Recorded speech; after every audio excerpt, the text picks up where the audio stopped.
Dear students, हम पढ़ रहे हैं कविता बनारस जो लिखी गई है कवि केदारनाथ सिंह द्वारा। आपने बनारस कविता में 3 काव्यांश पढ़े और ये तीनों काव्यांश में कवि ने हमें बताया था कि जब बनारस में बसंत का आगमन होता है तो किस तरह से बसंत आता है। लहर तारा और मडुआडीह 2 मोहल्लों की तरफ से धूल भरी आंधी चलती है और सारे शहर में धूल ही धूल छा जाती है। फिर हमने पढ़ा कि जब बनारस में बसंत का आगमन होता है तो किस तरह से दशाश्वमेध घाट पर करुणापूर्ण श्रद्धालुओं की संख्या बढ़ जाती है और भिखारियों के खाली कटोरे भी चमक से भर जाते हैं और बंदरों की आंखों में नमी आ जाती है। अर्थात बसंत में करुणापूर्ण श्रद्धालुओं से यहाँ सभी को कुछ न कुछ लाभ प्राप्त होता है। फिर कवि हमने हमें बताया कि किस तरह से बनारस शहर की दिनचर्या क्या है, कि यहाँ पर दिन का आरंभ कैसे होता है, किस तरह से ये शहर रोजगार के द्वारा भरता है और प्रतिदिन शाम के समय ये शहर खाली हो जाता है। तो अनगिनत शवों को लेकर लोग यहाँ आते हैं और मोक्षदायिनी गंगा में वे अपने प्रियजनों का दाह संस्कार करते हैं। अब हम आगे पढ़ रहे हैं कि बनारस की जीवन शैली क्या है, यहाँ का लाइफस्टाइल क्या है। क्या कहते हैं कवि, इस शहर में धूल धीरे धीरे उड़ती है, धीरे धीरे चलते हैं लोग, धीरे धीरे बजते हैं घंटे, शाम धीरे धीरे होती है। कि यहाँ की जो जीवन शैली है, यहाँ सभी कार्य धीरे धीरे संपन्न होते हैं।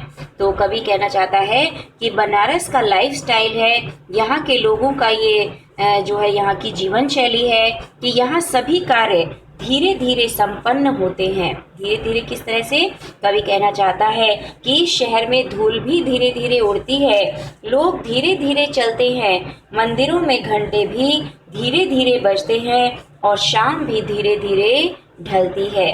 तो ये सब कार्यों का धीरे धीरे संपन्न होना ये यहाँ के लोगों की जीवन शैली को दर्शाता है। धीरे धीरे संपन्न होने से मतलब है कि यहाँ कोई भी कार्य शीघ्रता में संपन्न नहीं होता, बल्कि यहाँ पर सभी लोग एक समर्पण भाव से, निष्ठा भाव से कार्य करते हुए दिखाई देते हैं।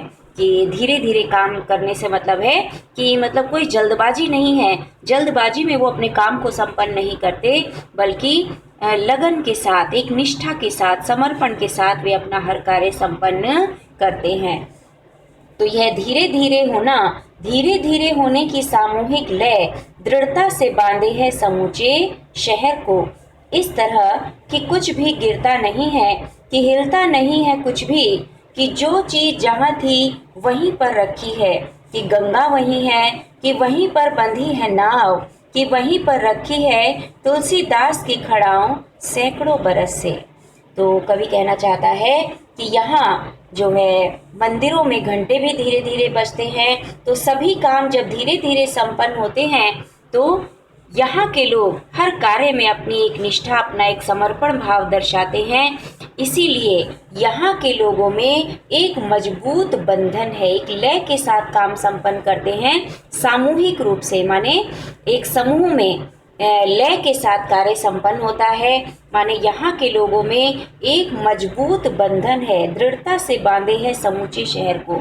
सभी कार्यों का धीरे धीरे संपन्न होना समूचे माने संपूर्ण शहर को मजबूती से एक बंधन में बांधे हुए है। और इस तरह से लोग मजबूती से बंधन में बंधे हुए हैं कि यहाँ कभी भी कुछ हिलता नहीं और कभी भी कुछ गिरता नहीं है। इस पंक्ति से मतलब है कि जो चीज जहाँ रखी थी सदियों से आज भी वहीं पर रखी हुई मिलेगी, कुछ भी हिलता नहीं, कुछ भी गिरता नहीं। अर्थात जो चीज सदियों पहले, प्राचीन काल से जो चीज जहाँ रखी है वो वहाँ से हिली नहीं, अर्थात वो आज भी वहीं पर मिलती है। क्या क्या चीज हम देखते हैं वहाँ वहीं पर रखी है, माने कि गंगा वहीं है, माने गंगा वहीं पर बह रही है जहाँ सदियों से बहती चली आ रही थी। अर्थात वाराणसी में गंगा के घाट वही हैं और गंगा के प्रति लोगों की आस्था और श्रद्धा पहले के समान ही बनी हुई है। सदियों से यहाँ कभी भी कुछ हिलता नहीं, कुछ भी गिरता नहीं। जो चीज सैकड़ों बरस पहले जहाँ रखी थी आज भी वहीं पर रखी हुई है। गंगा आज भी वहीं पर प्रवाहित हो रही है, अर्थात गंगा के प्रति लोगों की आस्था और श्रद्धा जैसी सदियों पहले थी, आज भी वैसी ही बनी हुई है। नावें आज भी घाटों पर उसी स्थान पर बंधी हुई हैं, जहाँ सदियों पहले बंधा करती थी, आज भी नावें वहीं घाटों पर बंधी हुई दिखाई देंगी। और तुलसीदास की खड़ाओं भी सैकड़ों बरस से जिस स्थान पर रखी हुई थी, वह आज भी हमें उसी स्थान पर मिलेंगी। कवि कहना चाहता है कि सदियों से, प्राचीन काल से ही बनारस की व्यवस्था में कोई परिवर्तन नहीं हुआ है। जो चीज जहाँ थी आज भी वही है। इसकी भव्यता पहले के समान ही बनी हुई है। जितना भव्य पहले था बनारस शहर, आज भी वैसी ही भव्यता हमें देखने के लिए मिलती है। तो कवि कहता है कि इस शहर में शाम धीरे धीरे होती है, लोग धीरे धीरे चलते हैं, धूल धीरे धीरे उड़ती है और मंदिरों में घंटे भी धीरे धीरे बजते हैं। इन सभी कार्यों का धीरे धीरे संपन्न होना, हर कार्य में लोगों की एक लय, एक निष्ठा इसमें दिखाई देती है कि सभी काम लोग बड़े समर्पण भाव से करते हैं। वे कोई भी कार्य जल्दबाजी में संपन्न नहीं करते। बच्चों, हम देख रहे हैं इसमें धीरे धीरे में पुनरुक्ति प्रकाश और अनुप्रास अलंकार। तो लोगों का धीरे धीरे कार्य संपन्न करना ये दर्शाता है कि यहाँ के लोगों में एक मजबूत बंधन है। ये सारा शहर मजबूती से एक बंधन में बंधा हुआ है और इतना मजबूती से बंधा हुआ है कि सदियों से, प्राचीन काल से यहाँ कभी कुछ गिरता नहीं और कुछ हिलता नहीं है। अर्थात जो चीज सदियों से जहाँ रखी थी, आज भी हमें वही चीज उसी स्थान पर देखने को मिलती है। जैसे गंगा उसी स्थान पर प्रवाहित हो रही है जहाँ वह सदियों पहले बहती थी, अर्थात गंगा के प्रति लोगों की आस्था और श्रद्धा पहले के समान ही बनी हुई है। गंगा घाटों पर नावें उसी स्थान पर बंधी मिलेंगी और तुलसीदास की खड़ाओं भी सैकड़ों बरस से जिस स्थान पर रखी हुई थी, आज भी वहीं पर मिलेंगी। तो कवि कहना चाहता है कि सदियों से, अर्थात प्राचीन काल से बनारस की व्यवस्था में कोई परिवर्तन नहीं हुआ। इसकी भव्यता, इसकी प्राचीनता आज भी पहले के समान ही बनी हुई है। अगला काव्यांश देखिए। कभी सही सांझ बिना किसी पूर्व सूचना के घुस जाओ इस शहर में, कभी आरती के आलोक में इसे देखो, इसे अचानक देखो, अद्भुत है इसकी बनावट। यह आधा जल में है, आधा मंत्र में, आधा फूल में है, आधा शव में, आधा नींद में है, आधा शंख में।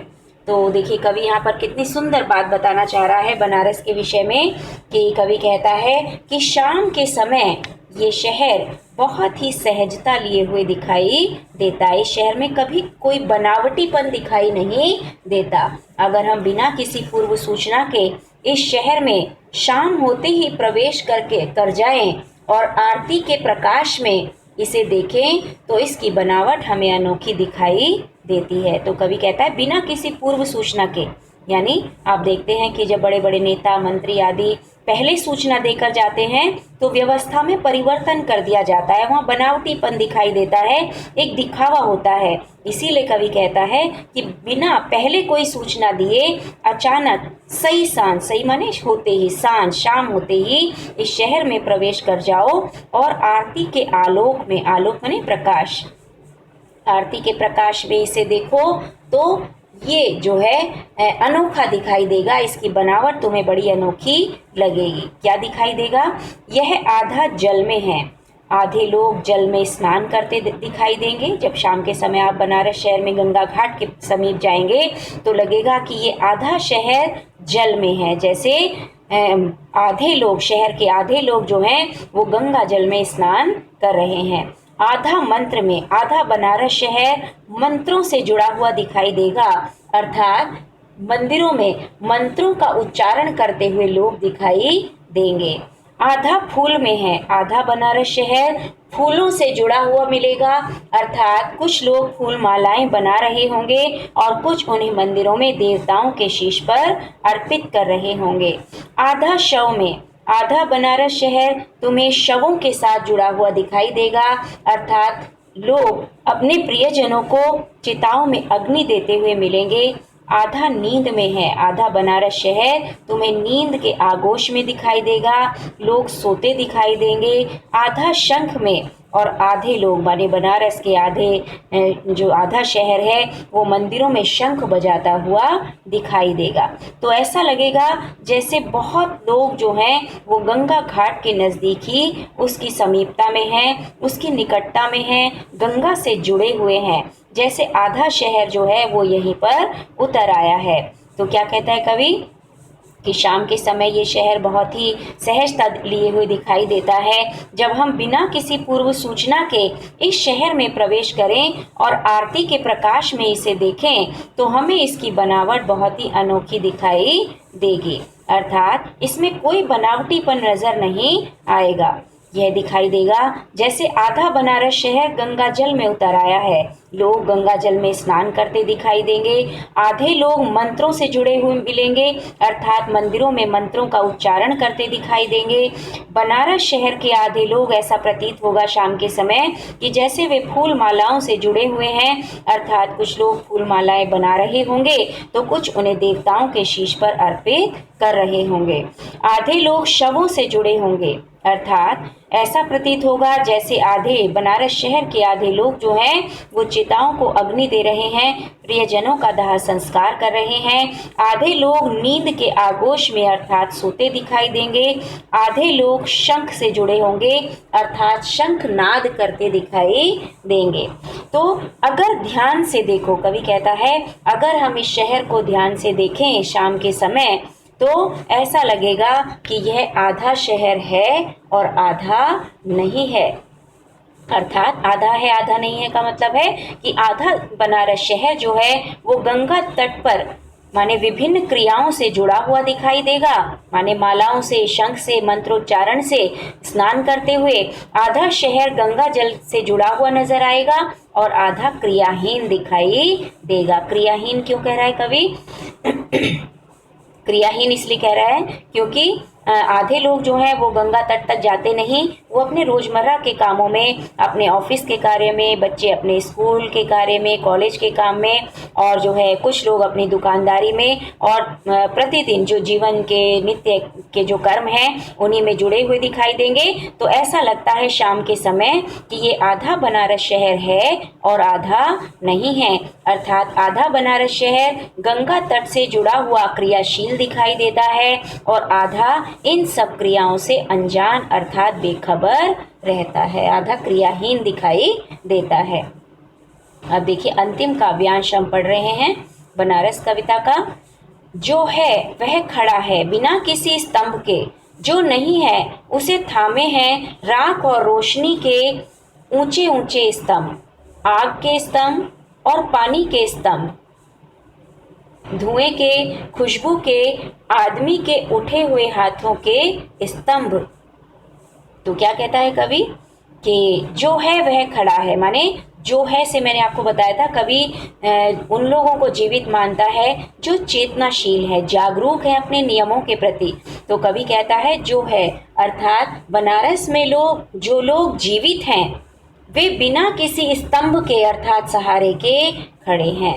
जो लोग जीवित हैं, जो जागरूक हैं, वे बिना किसी स्तंभ माने होता है पिलर, खंभा, तो बिना किसी सहारे के अपने आप खड़े हैं, अर्थात यहाँ के लोगों में आस्था, भक्ति और विश्वास अपने आप ही जनजीवन में समाये हुए हैं। लोग गंगा के प्रति आस्था रखते हैं, लोग काशी विश्वनाथ के मंदिर के प्रति आस्थावान हैं, श्रद्धावान हैं। तो ये सारी चीज़ें अपने आप ही जनजीवन में समाई हुई है, उन्हें किसी के सहारे की आवश्यकता नहीं है। और जो नहीं है उसे थामे हैं राख और रोशनी के ऊंचे ऊंचे स्तंभ। जो नहीं है अर्थात जो लोग जीवित नहीं हैं उन्हें राख और रोशनी के ऊंचे ऊंचे खंभे, आग के खंभे, पानी के, धुएं के, खुशबू के और आदमी के ऊंचे उठे हुए हाथों के खंभों ने थामा हुआ है।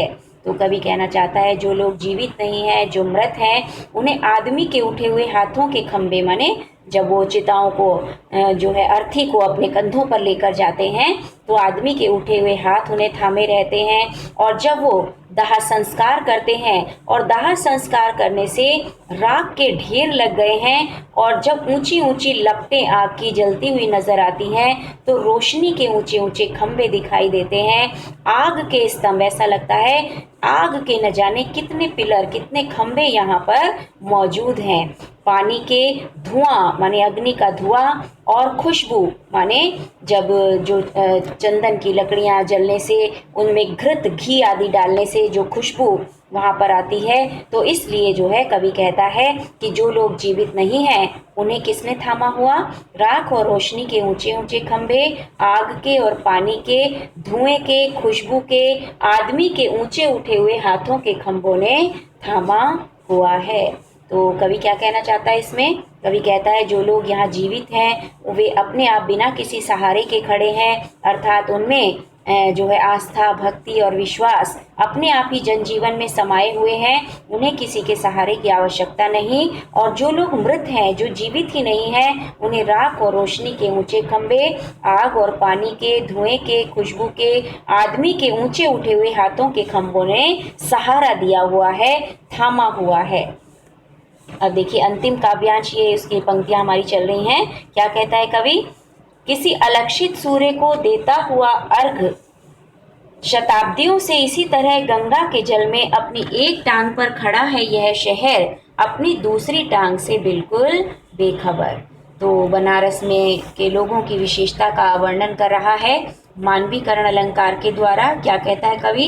किसी अलक्षित सूर्य को, माने कि ये बनारस शहर जो है किसी अनदेखे सूर्य को अर्घ देता हुआ। अर्घ क्या होता है बच्चों? दोनों हाथों से, जब आपने देखा होगा कई बार जब जल में स्नान करते हैं, गंगा जल में या किसी नदी में स्नान करते, तो वे अपने दोनों हाथों की अंजलि बनाकर और जल के द्वारा ही, उसी गंगा जल से सूर्य को अर्घ देते हैं, माने उसे जल अर्पित करते हैं। क्योंकि हमारे हिंदू धर्म में सूर्य को एक शक्ति, ईश्वर का रूप माना जाता है, हम उसे साक्षात ईश्वर का रूप मानते हैं। तो अलक्षित सूर्य, अलक्षित सूर्य इसलिए कहा कि एक सूर्य जो हमें दिखाई दे रहा है, जो हमारे दिन रात्रि के अंधकार को दूर करता है और उजाला देता है, लेकिन वो सूर्य जो अलक्षित है, जिसमें हमें ईश्वर छुपा हुआ दिखाई देता है, तो ऐसे सूर्य को अर्घ देता हुआ शताब्दियों से ये बनारस शहर गंगा के जल में अपनी एक टांग पर खड़ा है, अपनी दूसरी टांग से बिल्कुल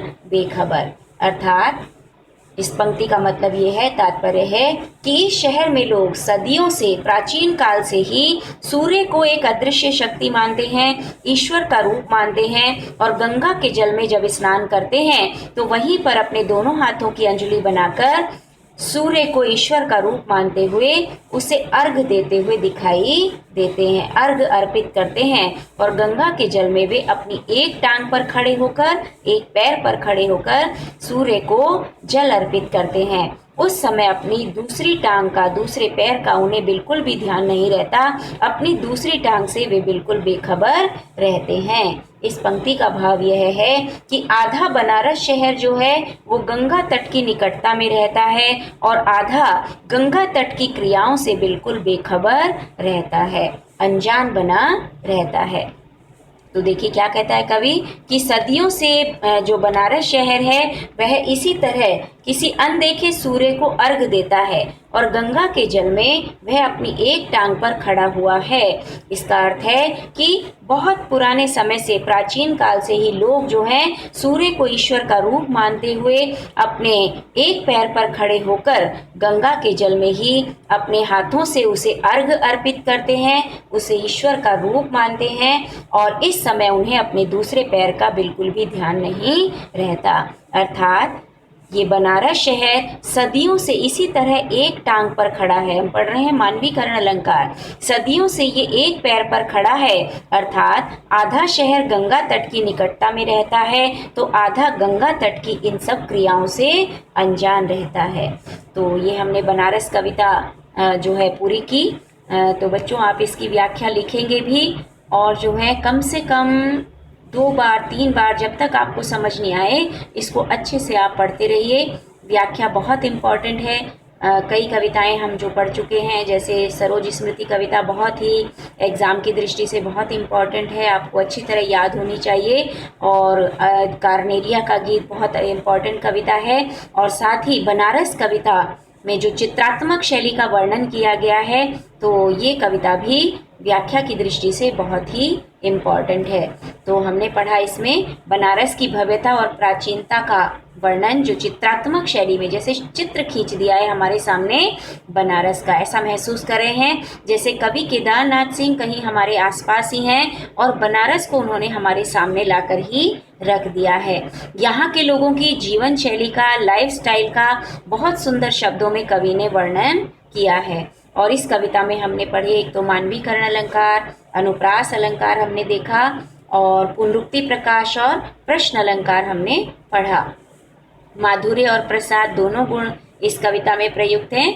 खड़ी बोली में ये कविता लिखी गई है, छंदमुक्त रचना है और शांत रस का अंश हम कह सकते हैं कि जब हम पढ़ते हैं बड़ी जो है एक माधुर्य का भाव, शांति का भाव बनारस कविता को पढ़ने से मिलता है।